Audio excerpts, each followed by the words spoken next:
CCTV and the Western Misaki Intermediate School District are proud to present Celebrating Success with your host Dave Cox, Western Misaki ISD Superintendent. Join us monthly as we talk with people making a positive difference in our community. Hi, welcome to another edition of Celebrate Success. I'm your host Dave Cox. The really cool thing about Celebrate Success is it is 100% directed and produced by students. And the second coolest part is that we have a special guest every month. And today's guest is Jennifer Brown, Superintendent for Cadillac Area Public Schools. And we're just going to pick her brain a little bit about some cool things that's going on in her life, get a little deeper dive, if you will. So with that said, Jennifer, welcome. Thanks for having me. Absolutely. Happy to be here. Tell us a little bit about yourself before we get too deep. Okay, well, I'm Jennifer Brown. I am the Superintendent of Cadillac Area Public Schools.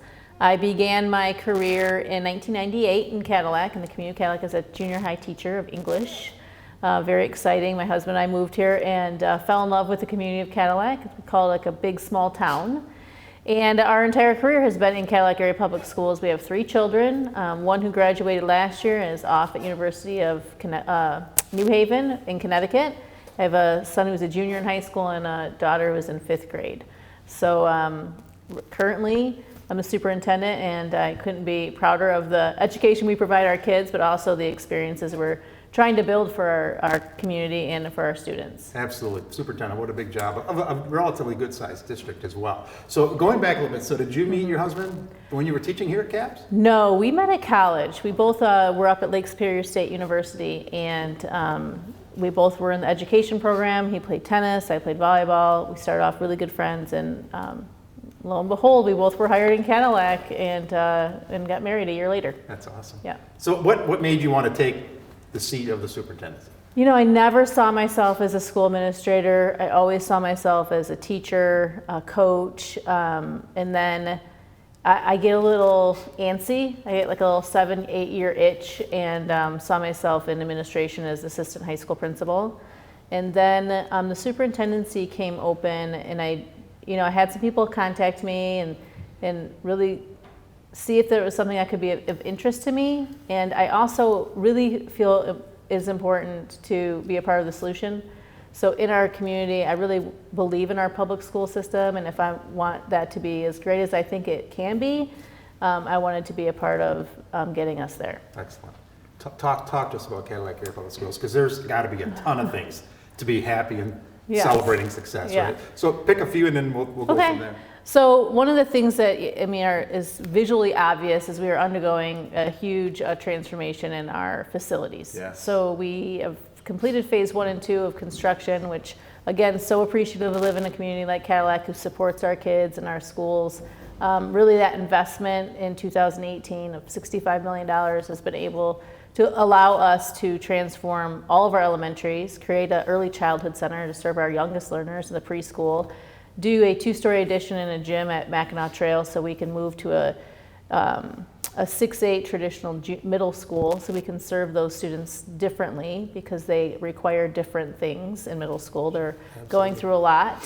And then our final phase, which has just begun this past spring, is the high school, which we're really excited about, transforming that large complex into a true 21st century high school. Yeah. So how many phases were there in that construction? So we're in phase 3, but each phase, was multi-phased. So because we can't stop school and do all this construction, it's really a complex schedule in which we can tackle these renovations and additions. I got to believe you have, coming back from, would you say, middle school, junior high English background? Yes. To being the superintendent of a relatively large district, and now the bond passes. Holy cow, now what? So you had to have learned a lot about construction and material. Talk to me about that. I learned a lot about the politics of the position and even just getting the bond proposal passed and communication.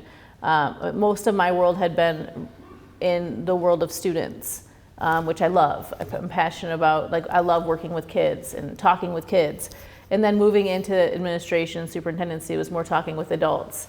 And then community leaders and community groups and really trying to get a sense of what they wanted for their schools and what they wanted for their children, and then aligning that with our facilities and seeing a really big need. I mean, most of our facilities were 60 plus years old, and to get where we wanted to go, we needed to really address that first. And then I learned a lot about construction. On Wednesdays is kind of construction day, so I really get to put a hat on Wednesdays that is unique. A lot of learning opportunities about plumbing and HVAC and electrical and things I never thought or wanted to learn about, but a lot of growth. So it's been great. So when's you anticipated we're done? Let's just. Yeah, so like even having your house, you're never done. Right? So we kind of have two tracks. The bond projects and construction are going to be complete in fall of 2024. Okay, not far away. No, and it will go fast. But paralleling that work is we've really invested in a preventative maintenance plan and capital improvements project list and budget and schedule. I think what I didn't want to do and what the board does not want to do is after the project we just kind of become complacent with our facilities so that they get in a really bad spot again in 60 years. So we have very comprehensive capital improvements plans so that we will always be able to continue to maintain our current facilities and keep up with what the needs of education. That's a vision of not just it's done. Right. It's never done. You're right. Because now you got to go back and maintain it. Keep it up. Yeah, Yep. Excellent. So when I talk to people, people that are moving into a community, they always think of high school. So was high school done on purposely as far as the last phase to make sure that that's not that the other ones aren't, but because you look at a high school when you're moving into a school, that's kind of the showcase for a community. It's really the pillar, especially in our location, our geographic location. It's right downtown. It's on the lake. We have a beautiful site. Great view.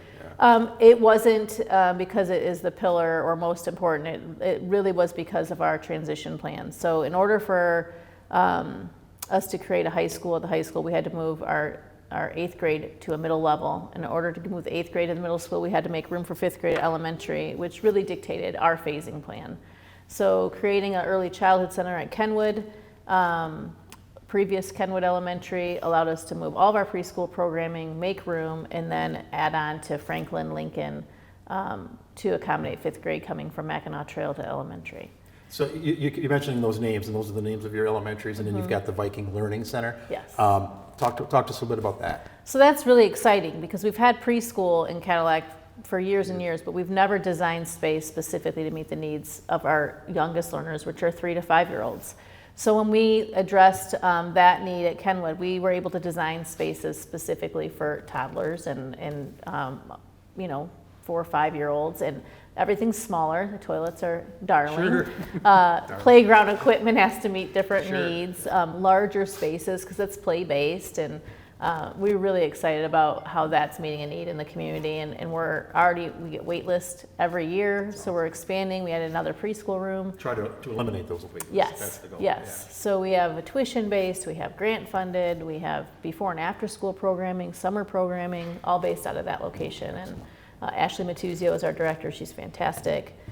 She works tirelessly at expanding opportunities for our kids. So it's been fantastic. Yeah. So aside from, not that these aren't academic, but aside from the academic things and the improvements, talk to me, is auditorium, different gym? Are you doing anything out to the sports complexes? Is there anything going on there as far as? Yeah, there's something going on everywhere. Everywhere, yeah. And it was important to us not to just look at facilities, but what does a student today need versus what they needed 60 years ago. So really coupling programming alongside our facilities. So we're doing STEAM in the elementary. We're doing and art to STEM. And we're doing trades in the middle school, which is incredible. But in the high school complex, we have robotics labs now, we have collaborative space, we have large different performance space, breakout space. But in our site plan, we're also not with bond dollars, but with our capital improvements project funds, a new track. So we don't have home track meets this year, which is a real bummer. And I credit our kids because they're competing and really doing great considering that they don't have a single home track meet. A new track. We are adding moving the entrance to the stadium to a corner to accommodate ADA. So we're doing accessibility improvements to the stadium so that everyone can enjoy events at the stadium. Bathrooms, because if you had visited the bathrooms at our stadium, they were pretty tough. They're going to be great when it's all said and done. Fantastic. We are new tennis courts going in right now. Those courts were in really bad shape, almost not playable. So we're doing that. New playground equipment at Lincoln and Franklin, parking lots, additional parking at the high school, which has been a need, all kinds of different things. It's all great stuff, isn't it? So when you look back, you mentioned your Wednesdays. let's just put give our viewers just an idea of a typical, maybe a day in your life as a superintendent of Cadillac Area Public Schools. Well, no 2 days alike. They're not. I would say, I arrived to work at, like this morning was 7. I started with a chamber meeting. I sit on the board, the chamber board, a couple boards. What a great opportunity United to have that Way. voice of education on that chamber board. What a nice partnership. I think like it's one thing that I said I would not want to do this job outside the community of Cadillac, and I say that, and I'm genuine because of the people in this community. So I've never, and it's unique. I think we take it for granted sometimes, but when I talk to colleagues across the state or out of state, people come together in Cadillac. They support kids, they support schools, they support each other. I mean, I go to these board meetings, the Chamber, United Way, and everybody is wanting our community to thrive and be incredible. Yeah, So- and I would agree. I served on the chamber board, and you're absolutely right. The community is great. So we're going to take a little break. We'll be right back with our special guest, Jennifer Brown, on Celebrate Success. Welcome back to Celebrate Success. I'm your host, Dave Cox. We have our very special guest, Jennifer Brown, Superintendent for Cadillac Area Public Schools. Welcome back again. How are you? Great, thank you. Great. I want to dive a little deeper into you had said your Wednesdays are really full of a lot of the bond stuff. But let's go to you personally. What is your favorite part about your job? What do you get up in the morning thinking, this is my favorite part? Friday mornings? After a cup of coffee, I would say the things I enjoy most about my job, which happen intermittently throughout the week, are my conversations with teachers about teaching and learning are probably like a highlight of my week, and just focusing on our students and what is helping them be successful. And then I really like project planning, so really figuring out where our needs for the following year or the following month or the following quarter, and really trying to map that backwards so that we can really make progress, because everyone is wearing so many hats and going a million miles an hour and pulled in different directions. I feel like it's the one thing that keeps us centered and grounded in what's most important. So I love that time with my staff, the teachers, talking about what's working for them and then sharing that with other staff. And then probably the best part of my job is when I get to the buildings and I get to have conversations with kids. So whether it be working with a student who made a bad choice and trying to get them back on track and making sure we put a plan together of support, or just being in the hallways. I mean, I was a secondary teacher in the high school and in the junior high, so you don't get hugs. When you go to elementary, like they want to hug and they want to like show you their project, and it's just heartwarming. So if you're ever having a bad day, you go to the early childhood center and they're like, sticky hands, and they just want to, just want to love on you. So those are highlights for me. That's awesome. Mm-hmm. So you when you look back at your career path, mm-hmm. if the door opened here in a little bit and in walked 18-year-old Jen, what was your maiden name? Sullivan. Jennifer All Sullivan. Irish, yes. I should know that. Yeah. What would you say to her? Oh, I would say hang on. Hang on, because I never would have envisioned where my career path would have been.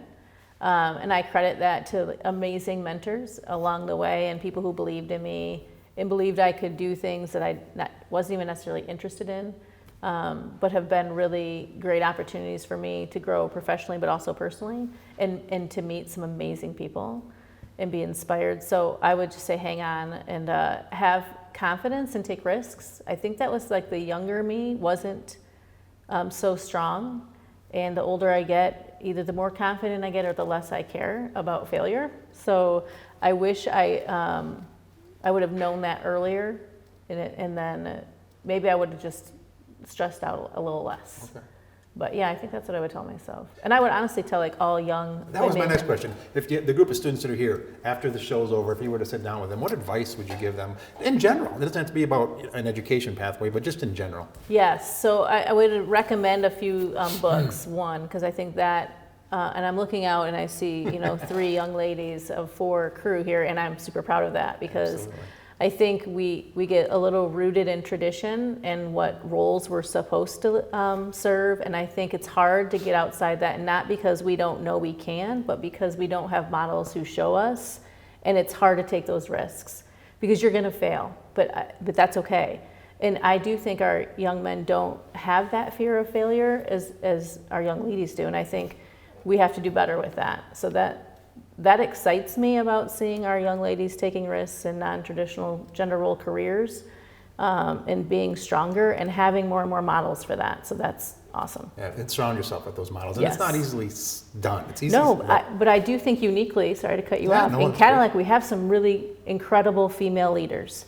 So getting those leaders in front of our girls, I think, earlier is something I'd like to do in the I next agree. couple of And years. off the top of my head, I'm thinking of Kelly Smith, of Baker College, of Tanya Smith when Tanya she was at Smith, Munson. Carrie Thompson, Yes, CWTA, yeah. Carla Filkins, Mayor. Absolutely. So we have some really, really cool opportunities. Absolutely. It's great. And we're excited at the ISD. We have another female coming in as a local district superintendent, Yes, to get some of yes, these guys in yeah. place. Well, and some of those guys have been phenomenal mentors to me, yeah. and without their support, I'm not sure we'd be, in the situation we are. So it's great. Absolutely. So let's talk about your family a little bit. Let me. You had mentioned, and it's Macy, right? I know Macy. It is Macy. Yes. What's she doing? She is out at University of New Haven playing volleyball, following her dream, and she is majoring in psychology. She switched School majors. psychology by any chance? That would be great. Fingers crossed. School psychology. That we would be need great, that. yeah. But she's doing fantastic. She had a great freshman year. Excellent. Yeah. Now, you mentioned coaching earlier, with something that kind of got you into education. Would that have been Yes. volleyball, or were you a volleyball player? Yes, I played basketball player? volleyball and basketball in college, but volleyball is where I spent most of my time coaching, and really passionate about what sports and arts and extracurriculars bring to kids, and that experience and the lessons that they learn through that. I think although math and English and science are really important for me, the things that mattered for me and kept me driven were sports and arts. My mom was a theater teacher and my dad was an art teacher for 32 years. And although I had very little talent from either of them, I saw the connections that those types of opportunities made for kids and the difference it makes. And it's what we remember, right? It's what those experiences are what we remember most about school. Absolutely. And those relationships. So when you talk about school, I'm thinking one of the questions I had on the way here was, when is the seniors graduating? When are the seniors graduating? I believe it's this week, is their last week. Okay. Graduation's the first Sunday in June for us. How cool is that, though? As a superintendent, what does that feel? Talk about success. How does that feel when you're on that stage? And I know my son recently, 3 years ago, we were fortunate. It was just a beautiful day because it was outside. But I try to put myself in your shoes, and I've never been. But that's got to be just a wow. Yes, and it's a wow on so many different levels. So we have two graduations. We have Cadillac Innovation and Cadillac High School, both incredible ceremonies. One very traditional and one non-traditional, but I love because we have incredible non-traditional students who are doing amazing things. So we want to honor that. But what I like about that event is like you just looking out and speaking to them and passing on some like words of wisdom, but also an appreciation for like incredible amount of people who've supported them in their journey. And I think it can't be stated enough how important it is for kids to have adults who believe in them and care about them and advocate for them. And we have a great community and families who do that well here. Absolutely. So. And you look at the whole, I hate to use the word COVID, and what we went through and what you did as that leader and where you guys are today, high five for that because you're awesome. Wow. and then I got to think, how cool would it be to give like when you gave Macy, you were able to give your daughter her diploma. I was, cool and that was special. Yeah.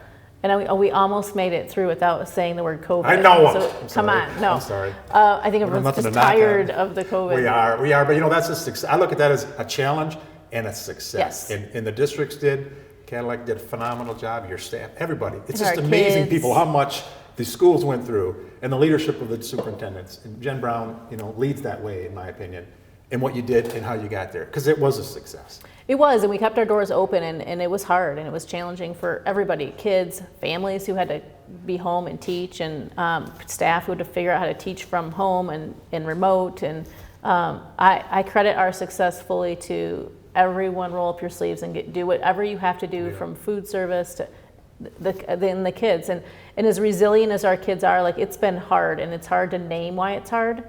But that disruption has like they've weathered that, and I think it's a credit to their perseverance. It is. It really is. And again, what you just mentioned, from your custodians keeping the buildings clean and sanitized, the buses, getting the kids, all the things as far as orchestrating that. It starts with you. So with that said, what do you do to unwind, to relax, to decompress? Talk to me about that. Because I might steal some ideas. Sadly, is like I'm not very successful at that. I'm working on it. I think self-care is incredibly important if we've learned nothing else. I have an amazing family of support. I have great friends, and I have colleagues that, the one thing about the superintendency, it's pretty isolating. It's a little lonely, right? So when I want to vent or unwind or need to bounce ideas off, you've been a good mentor to me, and we have great ISD superintendents. But personally, I love to walk. Like during COVID, like we had time, which was a gift, but walking, I love to watch my kids participate in activities and sports or watch it on TV.